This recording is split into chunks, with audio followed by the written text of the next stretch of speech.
each wrote a short story based on a news story that we thought could inspire a good short story, and it was about a girl getting run over by a car. So, not morbid at all. My story is called Hard Cement Pavement. She was walking quickly, taking long, confident strides, as the summer breeze shook the trees.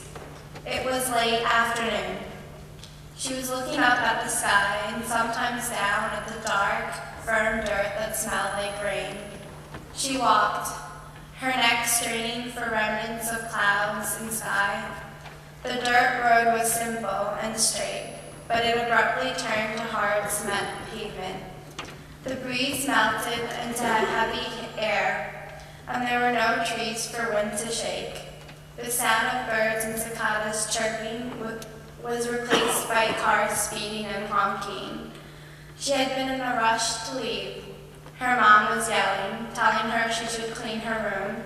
She was always telling her something to do, how to dress, what to think, how to feel. She had stuffed some clothes and some food in a backpack. For a moment, she had considered a picture of her family, but instead stuffed it in her dresser. The picture would make her feel guilty. She didn't hate them. Now as she walked, she looked up to make sure the streets were fit for crossing. Her mind had been at ease in the comfort of green, but the harshness of gray and all things unnatural forced her to reconsider her decision. She was crossing a street, thinking about her mom, crossing and then stopping halfway. She decided to walk back, to go home and empty her bag. She would go to the kitchen and help her mom with dinner, because she wanted to help. She wanted her own reasons and motivations. It was her life after all. She wanted to know that her actions were her own doing, not anybody else's. She wanted her mother to understand this. She stopped and heard a voice calling out. Maybe it was for her, but it was too late. A car hit her. This is called Let Go. There's an instant between holding on and letting go when I think of Christopher. He's a good boy, I always say. To his teachers, his father, my parents.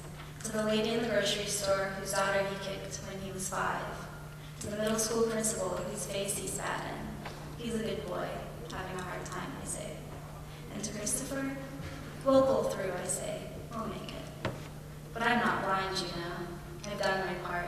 I've grounded him, spanked him, loved, yelled, nurtured, screamed, rewarded, taken away, stood my ground. I've praised and I've shaken my head, and nothing has worked. But I've been there, at least. I'm here now, searching for him. We'll pull through, I think. Today, he pushed me. He's big enough, taller than me at 13. I told him something any mother could have said. We were in the kitchen, and he pushed, then he ran. I fly through the air. I am not afraid. I see the clouds in the warm June sky, and I marvel at the magnitude of this world. I see, finally, how small I am. I wonder if we'll pull through. I wonder if it matters. Somehow, in this instant, I think more clearly than I have my whole life. As I descend, I hear car horns. I hear screams. I see horrified looks on the faces of passers-by. Some cringe and turn away. I smile. I am weightless. I am overjoyed. I smile at all of them. No one here will forget this. There's weight and guilt and sadness all around, yet I am free. The driver will be sad forever. He'll never let go.